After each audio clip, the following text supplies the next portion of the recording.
Operation Neptune's Shadow. The quantum displays cast a pale blue glow across Dr. Maya Patel's face as she studied the test results from Challenger Deep Station. 3 kilometers beneath the Pacific Ocean, humanity's most ambitious military project was taking shape, hidden from the watchful eyes of the Archean Empire's orbital sensors. Pressure test complete on Hull Series 7, announced Dr. Kai Chen, her chief engineer.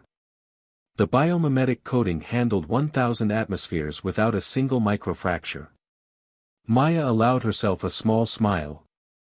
5 years ago, when the Archeans had arrived with their massive crystalline ships and demands for Earth's submission, few would have imagined that humanity's salvation would come from the oceans. But as she watched the prototype vessel's hull ripple like a giant manta ray, she knew they had found their edge. "Show me the transition sequence," she ordered, leaning forward in her chair. The test chamber's massive viewing windows revealed their latest achievement, a destroyer-class vessel that could seamlessly transform from deep-sea operation to space flight. The ship's surface began to shift, microscopic structures realigning themselves like billions of scales. Water sheeted off its hull as propulsion pods emerged from concealed recesses. What had looked like an enormous submarine moments ago now resembled something far more deadly, a warship designed to hunt in the void. Transition complete in 17 seconds, Kai reported. That's 3 seconds faster than the Archean battlecruisers can raise their shields. Maya nodded, remembering the day everything had changed. The Archeans had expected Earth to either fight and die gloriously, or submit and become another vassal world in their crystalline empire. Instead, Admiral Sarah Wong had proposed a third option, apparent submission while secretly building a fleet unlike anything the galaxy had ever seen. Director Patel, her AI assistant, chimed in, "Admiral Wong is requesting a secure conference. Priority Alpha." The quantum displays shifted, revealing the Admiral's stern features. "Maya, we've got a problem. The Archeans are expanding their orbital sensor network. They're starting to detect anomalous energy signatures from the deep ocean testing." Maya's fingers flew across her haptic interface, pulling up the latest sensor data. "They're using gravimetric arrays now. Clever. But they still can't penetrate below 2 kilometers, and we've got something they've never seen before." She gestured, and a new hologram appeared, a massive vessel taking shape in the assembly chambers. "The Leviathan is ready, Sarah. First of the deep strike dreadnoughts. The Archeans think their crystalline ships are invulnerable in space, but they've never faced weapons designed to function under crushing oceanic pressures." Admiral Wong's expression remained neutral, but Maya caught the glint of anticipation in her eyes. "How many ships can we field?" 3,000 in the Pacific facilities alone. Another 4,000 split between Atlantic and Indian Ocean bases. The Arctic facility just completed its second production line. Maya paused, allowing herself a moment of pride. "We've built more ships than they think humanity ever had in its entire history. And they still think we're just clinging to our primitive surface navies while accepting their protection." The Admiral's lips curved in a rare smile. "Your biomimetic hulls are that good?" "Better." Maya brought up the latest test footage. "We reverse-engineered their sensor technology. As far as their scans can tell, there's nothing down here but ocean life. Very large ocean life, but their biofilters are programmed to ignore deep-sea creatures. After all, what threat could simple marine organisms pose to their mighty empire?" A warning light pulsed on her display, another Archean patrol entering Earth's atmosphere for their monthly inspection. Right on schedule, Maya thought. Let them come. Let them see exactly what they expect to see, a defeated humanity gradually accepting their place in the Empire. "The Leviathan completes its final trials next week," she reported. "After that, we can begin deploying the fleet to the designated launch points. When we rise, it won't be one ship or one base at a time. We'll hit them with everything, everywhere, simultaneously." Admiral Wong nodded slowly. "They believe they forced us to evolve into a passive client race. Instead, Instead, we evolved into something far more dangerous. Maya's eyes tracked the Leviathan's massive form as it powered down its tests. They should have remembered where life on Earth began. The oceans didn't just give us a place to hide, they taught us how to hunt. As the secure connection ended, Maya turned back to the viewport. Deep beneath the waves, humanity's secret fleet grew stronger every day. The Arxians had expected submission. Soon, they would learn that humanity had chosen a different path, not conquest, not surrender, but adaptation. And when their ships rose from the depths, the galaxy would discover just how deeply that adaptation ran. 3,000 meters above her position, an Arxian inspection shuttle descended through Earth's atmosphere, its sensors probing for signs of military activity. They found exactly what they expected, a scattering of primitive surface vessels, a few orbital platforms obediently powered down. Their reports would show continued compliance, continued submission. They never thought to look deeper. They never considered that humanity's greatest strength lay not in resisting the pressure to submit, but in learning to thrive under pressure itself. The oceans had taught humanity patience. Soon, they would teach the Arxians fear. Begin final preparation sequence, Maya commanded. It's time to show the galaxy why Earth's oceans spawned life in the first place. She watched as the Leviathan systems pulsed with barely contained power. And why everything that hunts in deeper waters evolved to be a perfect predator. Depths of deception. Fleet Commander Victor Santos stood in the clandestine command center beneath the Atlantic Ridge, watching holographic projections of Arxian ships peacefully orbiting Earth.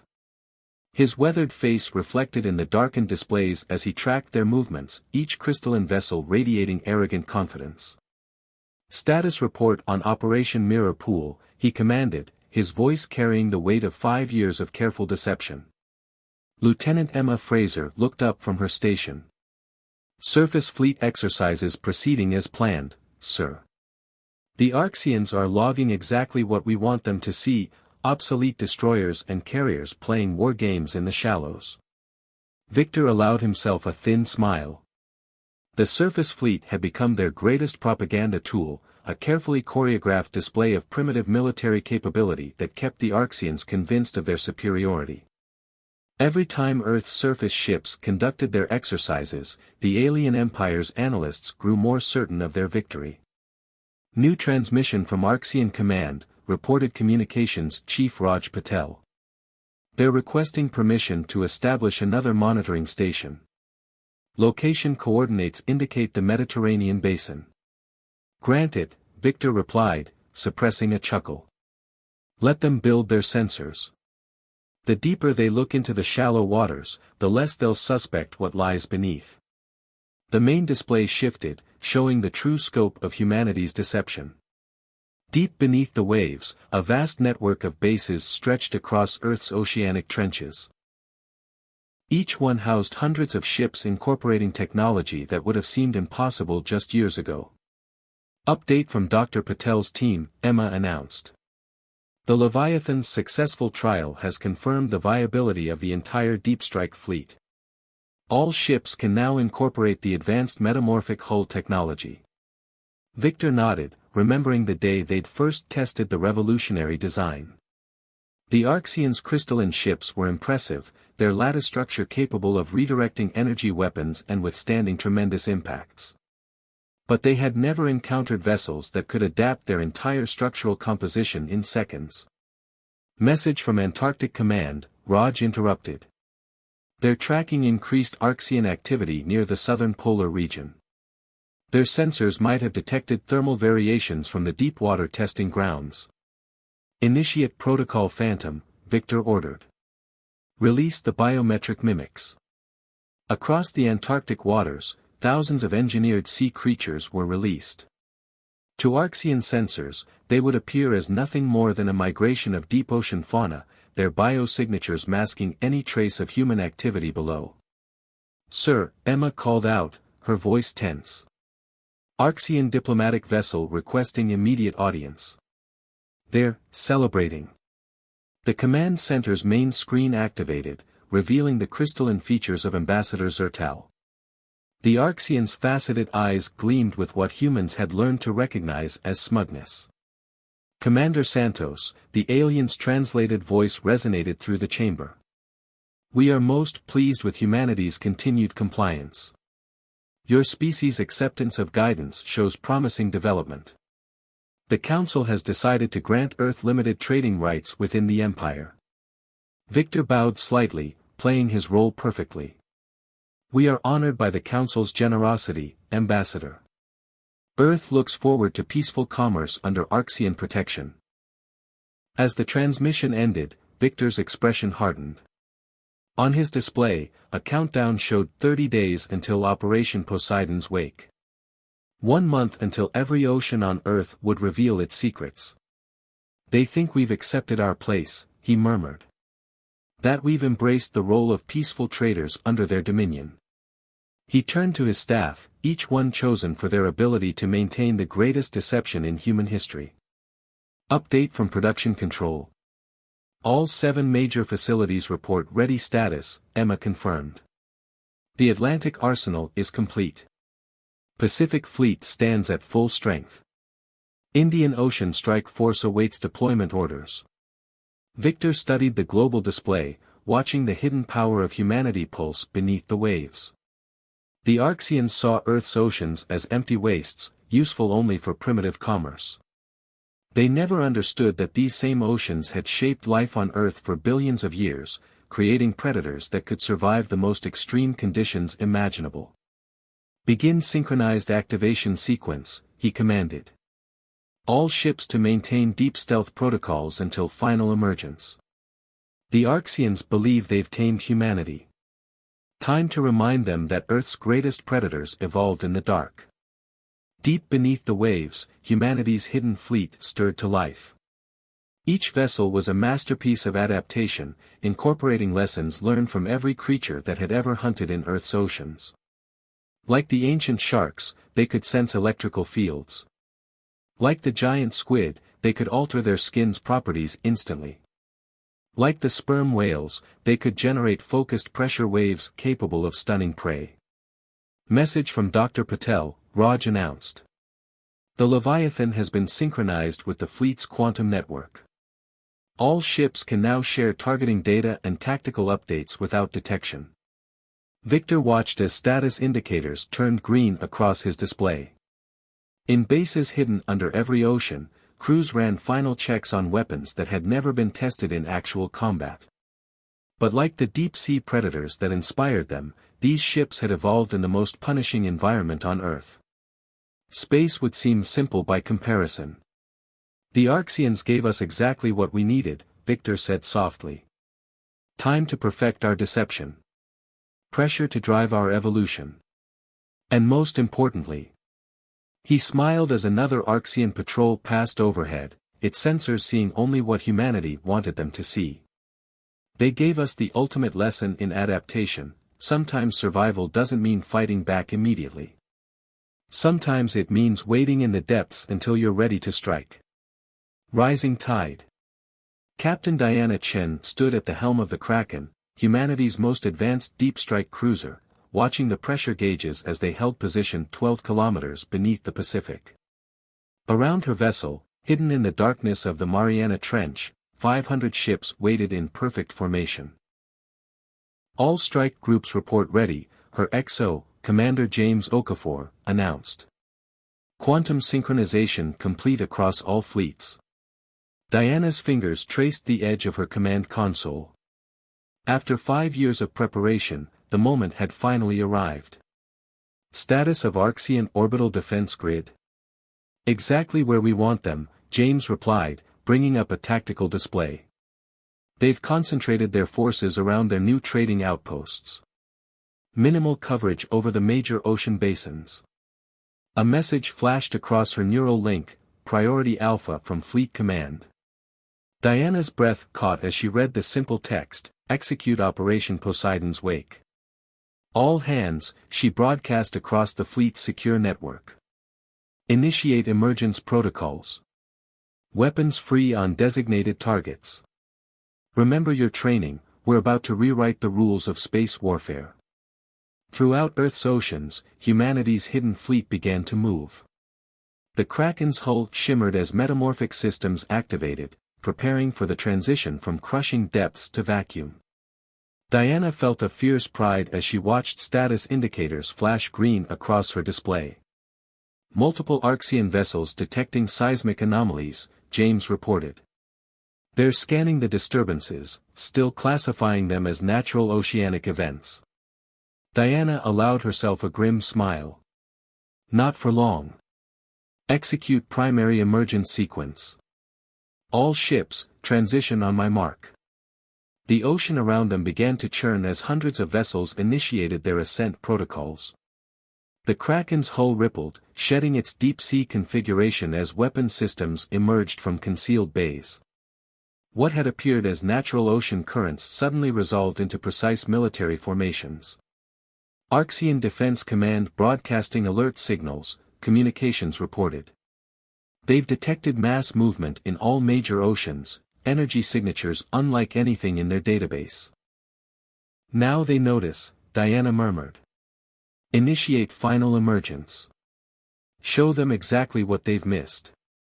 The Kraken burst from the waves like a leviathan of legend, water sheeting off its transformed hull as gravitic drives engaged.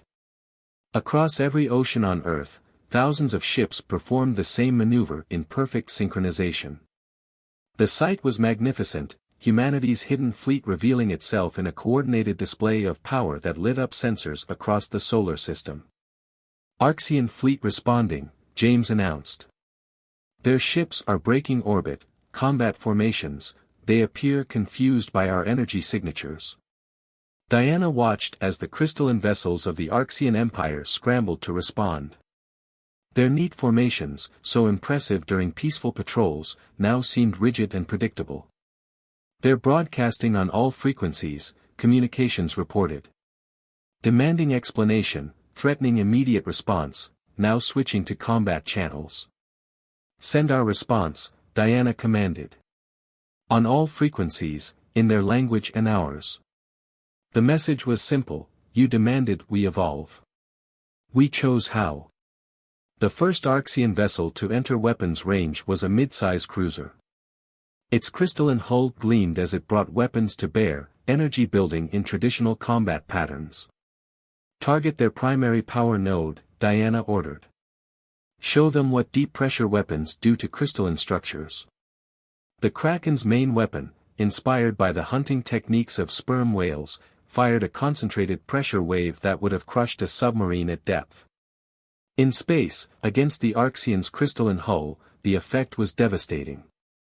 Fracture lines spread through the alien vessel's structure like lightning through glass. Multiple Archean ships advancing, James reported. They're adjusting shields, attempting to compensate. Too late, Diana replied. All ships, execute attack pattern Hydra. Show them every trick the oceans taught us. The battle unfolded like a dance choreographed by evolution itself. Human ships moved with fluid grace, their metamorphic hulls adapting instantly to each attack.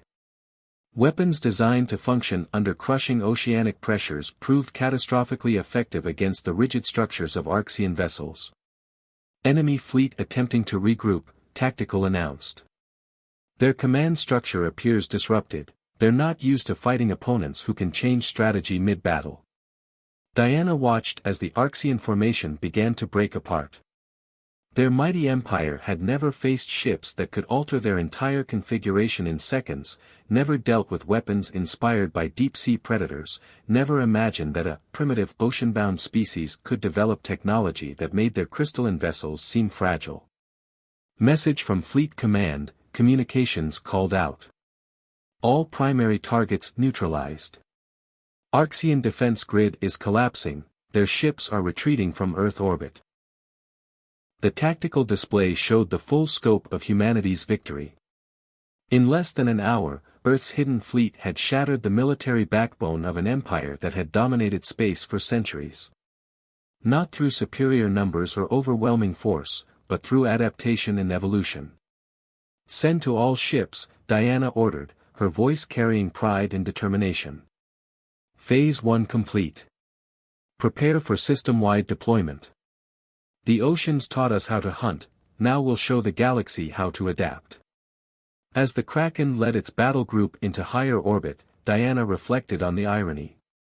The Arxians had demanded humanity's submission, expecting them to abandon their warlike ways.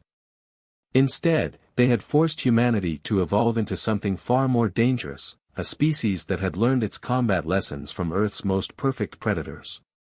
The age of crystalline empires was over. The era of adaptation had begun. Waves of war.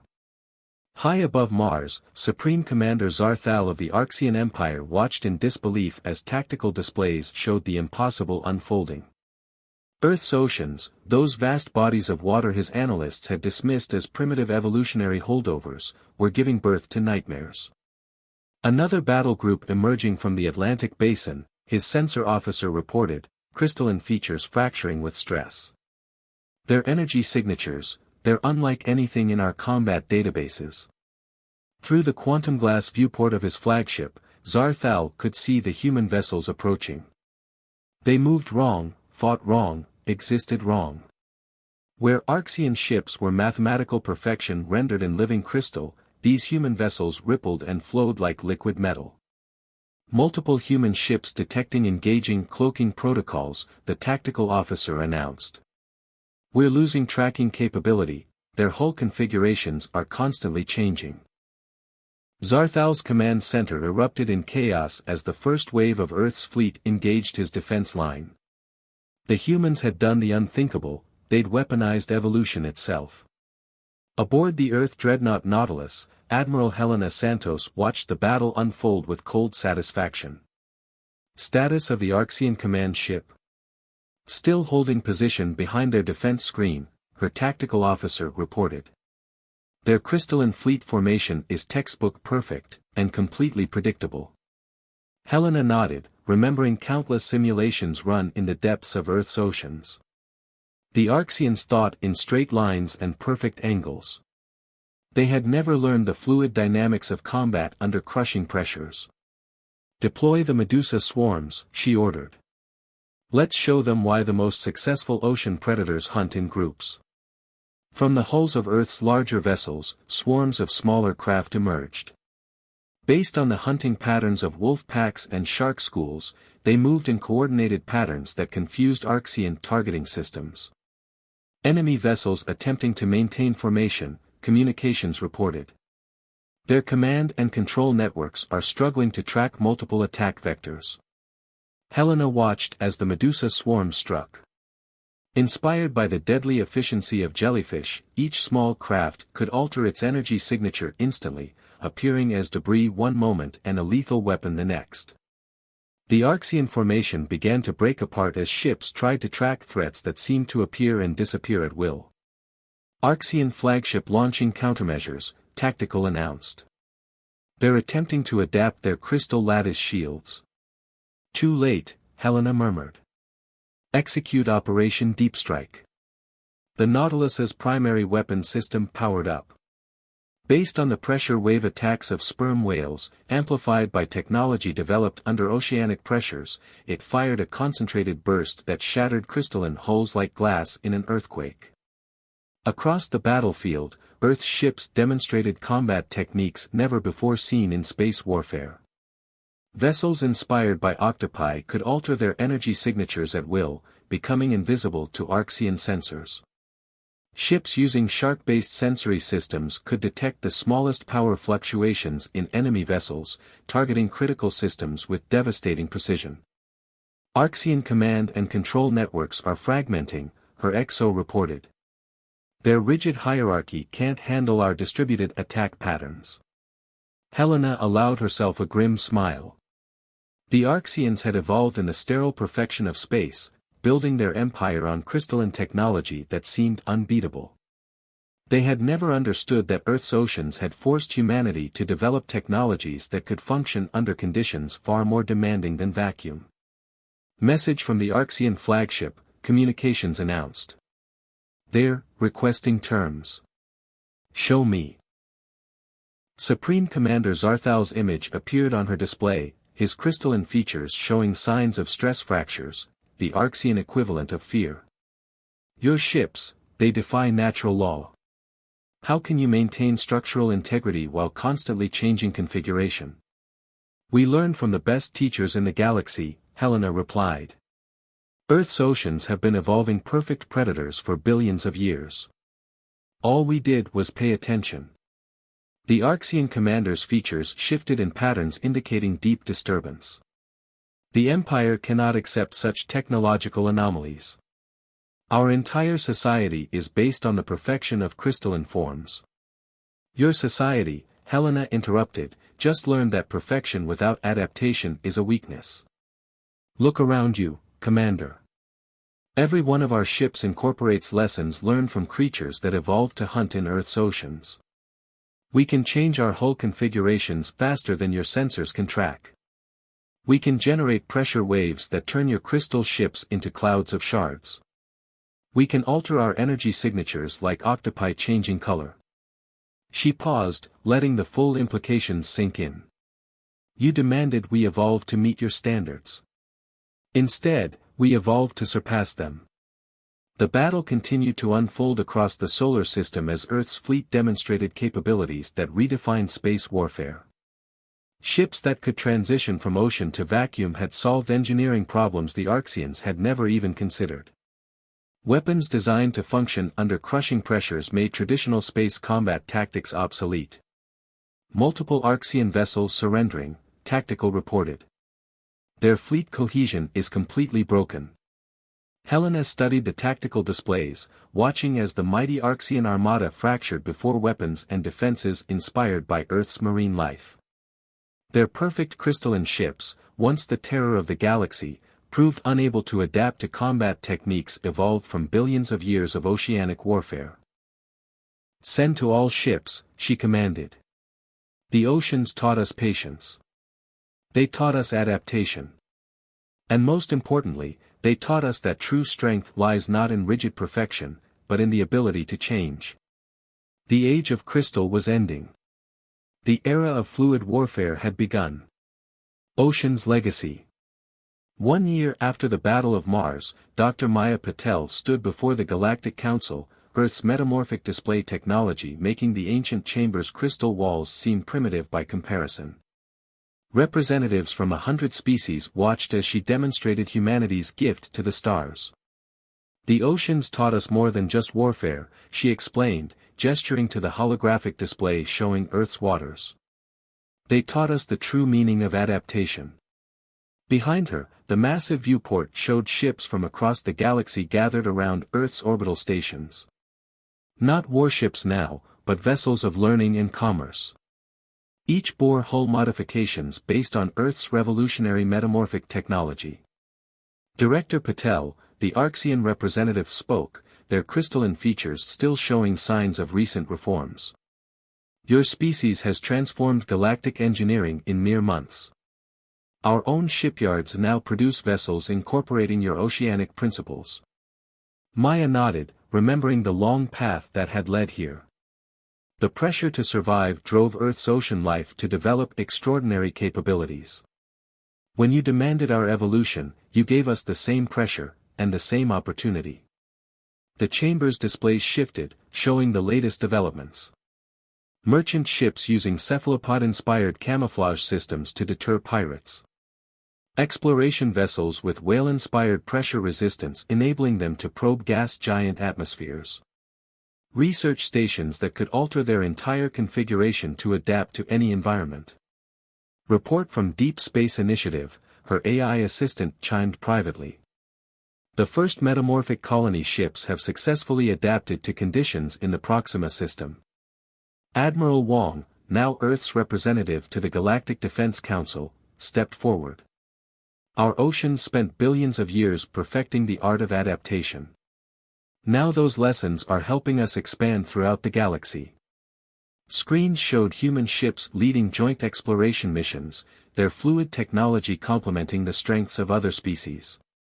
The Archeans had learned that their crystalline perfection could be enhanced by adaptability. The methane-breathing krill had discovered that Earth's deep-sea pressure resistance techniques could revolutionize their environmental systems. We thought we were building weapons, Maya reflected, watching ships from a dozen species maneuvering together in perfect harmony. Instead, we were developing the tools to reshape civilization itself. The council chamber hummed with discussion as representatives debated the latest proposals. Humanity's oceanic technology was breaking down ancient barriers between species, creating possibilities no one had imagined. Message from Challenger Deep Station, her AI reported. Final trials complete on the new environmental adaptation systems. We can now create sustainable habitats in any planetary conditions. Maya smiled, remembering the fear and determination that had driven their initial research. The Archean ultimatum had forced humanity to look deeper, quite literally, for solutions. Earth's oceans had provided not just inspiration, but a testing ground more demanding than space itself. The greatest gift the oceans gave us, she told the council, wasn't the technology to fight. It was the understanding that true strength lies in the ability to change, to adapt, to flow like water around obstacles rather than shattering against them. New displays showed the latest generation of ships under construction in Earth's underwater facilities. No longer weapons of war, they were designed to explore, to connect, to transform. Their metamorphic hulls could adapt to any environment, their systems inspired by countless forms of marine life. We evolved, Admiral Wong concluded, not into the species you expected, but into something far more valuable, teachers of adaptation itself. The chamber's crystal walls pulsed with patterns of agreement as the council voted to establish the Galactic Institute of Adaptive Technologies. Earth's oceans, once seen as a primitive evolutionary holdover, would become the galaxy's greatest classroom.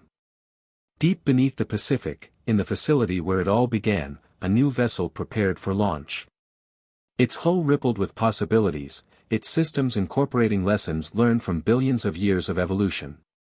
Humanity had learned the ocean's deepest secret, that life finds a way not through dominance, but through adaptation. The age of rigid empires was over. The era of fluid civilization had begun. And in Earth's oceans, the next generation of innovations was already evolving, waiting to transform the galaxy in ways even humanity had yet to imagine. The pressure that had meant to force humanity's submission had instead driven their transcendence. Earth's oceans had taught them not just how to survive, but how to thrive through constant change. The galaxy would never be the same. And somewhere in the deep, dark waters where it all began, new ideas continued to evolve, promising a future as vast and full of possibilities as the oceans themselves.